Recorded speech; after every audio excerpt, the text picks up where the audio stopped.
राधानगर नाम का एक राज्य था। उस राज्य का राजा यशवंत था। उसकी रानी का नाम सुगंधा था और उनका एक राजकुमार था यशपाल। इसी राज्य में एक ढोंगी बाबा था जो लोगों को पिछले जन्म के कर्म बताकर उनसे पैसे ऐंठता था। बाबा बाबा बाबा बाबा मत कर, चुपचाप पंक्ति में लग जा, और अधिक जल्दी है तो ज्यादा धन देना पड़ेगा। मैं अधिक धन देने को तैयार हूँ बाबा, बस मुझे मेरे पिछले कर्मों के बारे में बता दीजिए ताकि मैं समझ सकूं कि मुझे इस जन्म में क्या करना है, क्योंकि मेरा जीवन बिल्कुल भी सही नहीं चल रहा है। ठीक है, आओ। ढोंगी बाबा उस आदमी का सिर दोनों हाथों से पकड़ते हैं और उसे बुरी तरह से हिलाने लगते हैं। 2 मिनट ऐसा करने के बाद वो बोला, तुम पिछले जन्म में एक शिकारी थे और मांसाहार भी करते थे, इसलिए आवश्यक है कि अब तुम उन कर्मों का भुगतान करो। अगर तुम डंडे से बचना चाहते हो तो जानवरों की सेवा करो, लोगों को मांसाहार करने से रोको। यही करना तुम्हारा बेड़ा पार लगा सकता है। आपका बहुत बहुत धन्यवाद बाबा जी, आपने जैसा कहा है मैं बिल्कुल वैसा ही करूंगा। हाँ, जय हो। महाराज की जय हो, महाराज की जय हो। वो आदमी ये बोलकर चला गया। वो ढोंगी बाबा इसी तरह से लोगों को ठगा करता था। लेकिन एक दिन ऐसा आया जब उसके साथ वो हुआ जिसकी उसे उम्मीद नहीं थी। ढोंगी बाबा अपनी चौकी पर बैठा था। सामने लंबी कतार लगी थी और तभी अचानक चंदन और माला घबराए हुए उसके पास आए। बाबा बाबा हमारी सहायता कीजिए, हमारे साथ हमारे घर चलिए, हमको आपकी बहुत आवश्यकता है। ओहो, ये कोई धर्मशाला नहीं कि मैं उठकर हर किसी के घर चला जाऊं। लोग यहाँ दर्शनों के लिए आते हैं, मैं कहीं नहीं जाता। कृपा कीजिए बाबा, हम आपको बहुत दक्षिणा देंगे। कितनी दक्षिणा? बाबा जितना कहेंगे उतना देंगे, बस हमारे साथ चलिए, ये बहुत महत्वपूर्ण है। ठीक है, चलो। तुम्हारी दुविधा बड़ी लग रही है, वरना मैं किसी के साथ नहीं जाता कभी। महाराज की जय हो, महाराज की जय हो। ढोंगी बाबा पैसे के लालच में उनके घर पहुंचता है। वहाँ चंदन और माला का बेटा गौरव खड़ा था। वो एक साधारण सा 20 वर्षीय नौजवान था। यही है वो जिसके लिए तुम मुझे यहाँ लाए हो? अरे, ये तो बिल्कुल सामान्य युवक लग रहा है। लग रहा है पर है नहीं। अच्छा बेटा, लेट जा, मैं देखता हूँ तेरे पिछले जन्म का रहस्य। लेट जा बेटा, लेट जा। गौरव चारपाई पर लेटता है। ढोंगी बाबा उसका सिर पकड़कर जोर जोर से हिलाने लगते हैं। खोल अपने पिछले जन्म का राज, खोल अपने पिछले जन्म का राज, खोल। बस करो ढोंगी, मेरे साथ ये नाटक मत खेलो। अरे, ये क्या बकवास कर रहा है तू? मैं जानता हूँ कि तू किसी का भी पिछला जन्म नहीं देख सकता। तू ठग है, ठग। तूने अपना असली नाम गोपी रखे लाल रखा था, याद है ना? बचपन में नदी में गिर गया था और तुझे एक साधु ने बचाया था। उस दिन तेरी कमर में चोट लगी थी, जो अब भी कभी कभी दर्द होती है। ये सब सुनकर ढोंगी बाबा कांपने लगा। उसका चेहरा सफेद पड़ने लगा। तुझे ये सब कैसे पता? ये तो गांव में भी कोई नहीं जानता। तभी चंदन ने एक ऐसी बात कही जिससे ढोंगी बाबा के पैरों तले जमीन खिसक गई। बाबा, ये कुछ और नहीं, हमारे महाराज यशवंत के पिता राजा महेंद्र का पुनर्जन्म है। क्या क्या क्या क्या क्या क्या? मैं राजा महेंद्र, मुझे सब याद आ गया है। और तुम्हारे जैसे ढोंगी लोगों को मेरी प्रजा को ठगने का कोई हक नहीं, हक नहीं, हक नहीं। गौरव ने आगे बढ़कर ढोंगी बाबा को जोरदार लात मारी, जिससे बाबा लड़खड़ा कर गिर पड़ा और घबराकर भाग गया। लो, ढोंगी बाबा की पोल खुल गई। अब जाकर इसे अपने कर्मों का असली फल मिला। ढोंगी बाबा अपनी पोल खुलते ही गांव से भाग गया। गौरव ने गहरी सांस ली और चंदन व माला की ओर देखा। मुझे मेरे महल में जाना है, और अपने पुत्र से मिलना है। ये सुनकर चंदन और माला घबरा जाते हैं और चंदन कहता है, अब लेकिन राजा यशवंत को कैसे यकीन दिलाएंगे कि तुम सच में उनके पिता का ही पुनर्जन्म हो? अगर उन्होंने हमें भगा दिया तो? चाहे जो भी हो, हमें जाना ही होगा। मैं राजा महेंद्र का पुनर्जन्म हूं और मुझे अपने पुत्र से मिलना है।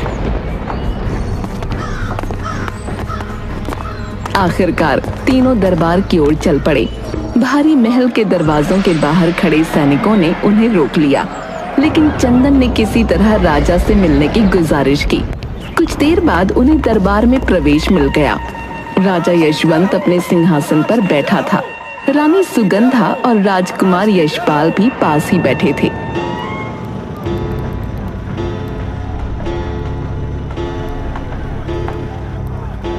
महाराज, हमें एक अत्यंत महत्वपूर्ण बात कहनी है।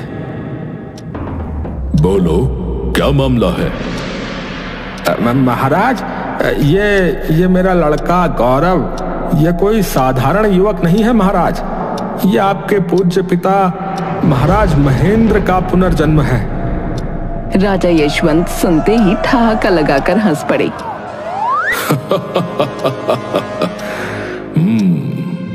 वैसे ये कैसी अजीब सी बात है, मेरे पिता का पुनर्जन्म? ले जाओ इसे यहां से। हम कोई नौटंकी देखने के लिए नहीं बैठे हैं। सैनिक आगे बढ़ने ही वाले थे कि अचानक गौरव बोल उठा। उसकी आवाज में भारीपन था। पुत्र, तुम्हें स्मरण है जब तुम बचपन में महल के पश्चिमी बगीचे में गिर गए थे और मैंने तुम्हें गोद में उठाकर तुम्हारी चोट पर हल्दी लगाई थी, और वो गुप्त तहखाना जिसे सिर्फ मैं और तुम जानते थे, क्या आप भी कहोगे कि मैं झूठा हूं? राजा यशवंत का चेहरा सफेद पड़ गया। उसकी आंखें फटी की फटी रह गईं। वो अचानक अपनी जगह से उठ खड़ा हुआ और गौरव के पास पहुंचा। रानी सुगंधा और राजकुमार यशपाल भी हैरान थे। ये बात तो सिर्फ और सिर्फ मेरे पिता को पता थी। तुम सचमुच? ये कैसे संभव हो सकता है? पिताजी, क्या ये सचमुच दादाजी हैं? अगर ये सच है तो इन्हें हमारे साथ महल में रहना चाहिए। नहीं, मैं सिर्फ तुम्हें यह बताने आया था कि मैं तुम्हारे पिता का पुनर्जन्म हूं, लेकिन मैं यहां नहीं रहने वाला। मैं मेरे इस जन्म के माता पिता के साथ ही रहूंगा। राजा यशवंत ने उसे रोकने की कोशिश की, लेकिन वो न रुका। गौरव, चंदन और माला वापस चले गए, लेकिन ये बात आग की तरह फैल गई। अरे सुनो, क्या सच में राजा महेंद्र पुनर्जन्म लेकर वापस आए हैं? मुझे क्या पता भैया, क्या पता ये मात्र एक धोखा हो। जनता में भी ये चर्चा जोरों पर थी, लेकिन उसी रात कुछ ऐसा हुआ जिसने सबको सन्न कर दिया। आधी रात को अचानक एक नकाबपोश हमलावर चुपके से चंदन के घर में घुसता है। वो सोए हुए गौरव पर हमला कर देता है। नहीं। चंदन और माला गौरव की चीख सुनकर उठे। वो देखते हैं कि गौरव जमीन पर पड़ा है और उसकी छाती में खंजर धंसा है। गौरव, गौरव, गौरव! ये क्या हो गया? कौन था वो? जरूर राजा यशवंत ने ही इसे मरवाया होगा। इसने कहा था कि पिछले जन्म में भी इसे उसी के बेटे ने मारा था। हाँ, इसीलिए तो वो महल में नहीं रुका। लेकिन हे भगवान! यमराज गौरव की आत्मा लेकर यमलोक पहुंचे। महाराज, क्या केवल इसी बात पर कि राजा महेंद्र पुनर्जन्म लेकर आया और उसने अपने बेटे को पहचाना, उसे मृत्यु दे दी गई? ये कैसी नियति है? ये कैसा न्याय है? पिछले जन्म में भी उसके साथ अनुचित हुआ और अब फिर से। यमराज के बोलने से पहले गौरव बोल उठा। ये सब झूठ है। मैं राजा नहीं था, न इस जन्म में न किसी और जन्म में। क्या तुम राजा नहीं थे? तो फिर तुमने झूठ क्यों कहा? क्योंकि सच्चाई से भी अधिक चौंकाने वाली थी महेश जी। असल में राजा महेंद्र का पुनर्जन्म मैं नहीं, बल्कि उनका पोता यशपाल है। क्या क्या क्या ये तुम क्या कह रहे हो? हाँ महाराज, यशपाल कुछ समय पहले मेरे पास आया था और उसने मुझसे कहा कि वो ये देखना चाहता था कि राजा महेंद्र के वापस आने का समाचार सुनकर उसके पिता राजा यशवंत का क्या रवैया होगा। अच्छा, ये सब एक षड्यंत्र था। वो जानता था कि पिछले जन्म में उसके पिता ने ही उसे मारा था, तो इस जन्म में भी उसे मारने का प्रयास होगा। इसीलिए उसने स्वयं सामने न आकर तुम्हें मोहरा बनाया और नतीजा ये हुआ कि तुम मृत्यु को प्राप्त हो गए। मुझे धोखे से मरवा दिया गया, मैं ठगा गया, मेरे साथ छल हुआ। तुम्हें धोखे से मारा गया क्योंकि पिछले जन्म में तुमने भी धोखे से किसी को मारा था। ये तुम्हारे कर्मों का ही फल है। ये कहकर चित्रगुप्त उसके पाप पुण्य का हिसाब देखने लगे। उधर राजा यशवंत के दरबार में इस घटना की चर्चा हो रही थी। पिताजी, हमारे दरबार से ही किसी ने गौरव की हत्या करवाई है। तुम्हें ऐसा क्यों लगता है? यशपाल ने जेब से एक टूटा हुआ बटन निकाला और राजा को दिखाया। मैं गौरव के घर गया था, वहां मुझे ये बटन मिला। ये हमारे किसी सैनिक का है। राजा यशवंत ने सभी सैनिकों को बुलाया। एक सैनिक की वर्दी का बटन टूटा हुआ था। बता, तुझे किसने भेजा था? किसने कहा था गौरव की हत्या करने के लिए? सैनिक घबराया लेकिन चुप रहा। यशपाल ने उसे पकड़कर पीटना शुरू कर दिया, लेकिन वो कुछ बोला नहीं। आखिरकार उसे कारागार में डाल दिया गया।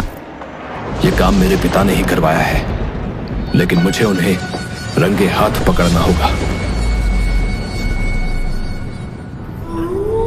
रात के अंधेरे में राजा यशवंत और रानी सुगंधा अपने कक्ष में सो रहे थे। तभी राजा को अचानक एक आहट सुनाई दी।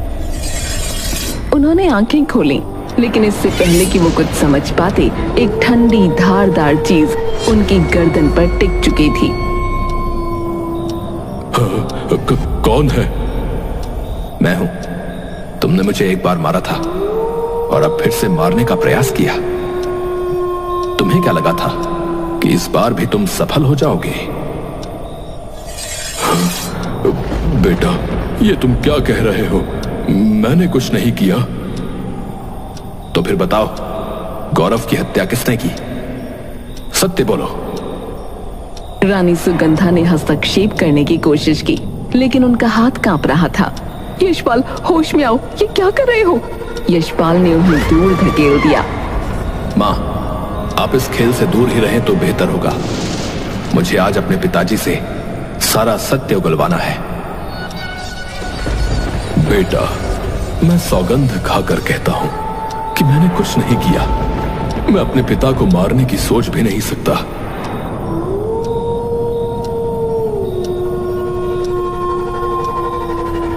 यशपाल और यशवंत के बीच ये तीखी बहस चल ही रही थी कि अचानक पीछे से किसी ने यशपाल को पकड़ लिया और चाकू उसकी गर्दन पर रख दिया। ये क्या? ये क्या? जैसे ही उसने मुड़कर देखा, उसकी सांसें थम गईं। ये उसकी अपनी माँ रानी सुगंधा थी, जिसने उसे कसकर पकड़ रखा था। रानी सुगंधा की आंखों में नफरत थी, जो यशपाल ने पहले कभी न देखी थी। राजा महेंद्र को जहर तुम्हारे पिता ने नहीं, मैंने दिया था, क्योंकि मैं राजकुमारी नहीं, रानी बनना चाहती थी। क्या क्या क्या तुमने मेरे पिता को मारा? हाँ, और सिर्फ वही नहीं, मैंने ही गौरव को मरवाया। और अगर मुझे पता होता कि तुम ही राजा महेंद्र का पुनर्जन्म हो, तो मैं तुम्हें अपनी कोख में ही मार डालती। यशपाल और यशवंत दोनों ही आश्चर्यचकित थे। महल के खंभों तक ने जैसे सुगंधा की इन बातों को सुनकर कांपना शुरू कर दिया। तभी अचानक एक बिजली कड़की और उसी के तेज प्रकाश में महिष पर सवार यमराज प्रकट हुए। यमराज, आप किसे लेने आए हैं? ये मैं नहीं बता सकता यशपाल। स्थिति जिस ओर मुड़ेगी वैसा ही होगा। यशपाल के माथे पर पसीना छलक आया। तभी उसने एकदम से सुगंधा की मुट्ठी ढीली पड़ती देखी और झपट कर अपना चाकू वापस पकड़ लिया। मैं तुम्हें नहीं छोड़ूंगा रानी सुगंधा। लेकिन जैसे ही उसने चाकू उठाया और सुगंधा की तरफ बढ़ा, उसके कदम रुक गए। उसकी आंखों में पानी आ गया। नहीं, मैं तुम्हें नहीं मार सकता। तुम मेरी मां हो। आत्मसमर्पण कर दो। पर सुगंधा के चेहरे पर कोई पछतावा नहीं था। उसके होठों पर वही खतरनाक मुस्कान खेल रही थी। अरे नालायक, तेरा दिल पिघल गया, लेकिन मेरा नहीं। ये कहकर सुगंधा ने बिजली की तेजी से चाकू झपट लिया और यशपाल की ओर वार करने के लिए झपटी। पर आखिरी क्षण में यशवंत ने सुगंधा का हाथ पकड़ लिया और उसी चाकू को झटके से उसकी ही छाती में घोंप दिया। यशवंत, तुमने हमें धोखा दिया सुगंधा। तुमने राजमहल की जड़ों में ही विष घोल दिया। क्यों किया तुमने ऐसा? क्यों? सुगंधा ने हाँफते हुए यशवंत का चेहरा देखा, फिर उसकी आंखें स्थिर हो गईं। उसका शरीर निढाल होकर जमीन पर गिर पड़ा। मैं सुगंधा को ही लेने आया था। उसका समय पूर्ण हो चुका था।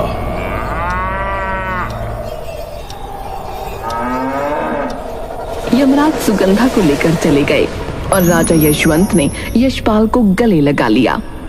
महाराज, एक प्रश्न है। अगर आप अनुमति दें तो मैं समझ गया। तुम फिर किसी दुविधा में फंसे हो। बताओ कौन सा प्रश्न तुम्हें परेशान कर रहा है? महाराज, यही कि एक राज्य की महारानी होते हुए भी अपने ही परिवार का नाश आखिर उसने क्यों किया? प्रिय महेश, यही तो कलयुग है। और इस कलयुग में कोई मोह माया, प्रेम या रिश्ता नहीं दिखता। बस लोभ, घृणा, घमंड इसी का बोलबाला है। यहां पर बस वही शांत और निष्पक्ष है जो प्रभु भजन में लगन लगाए बैठा हो। समझे? जी प्रभु, समझ गया।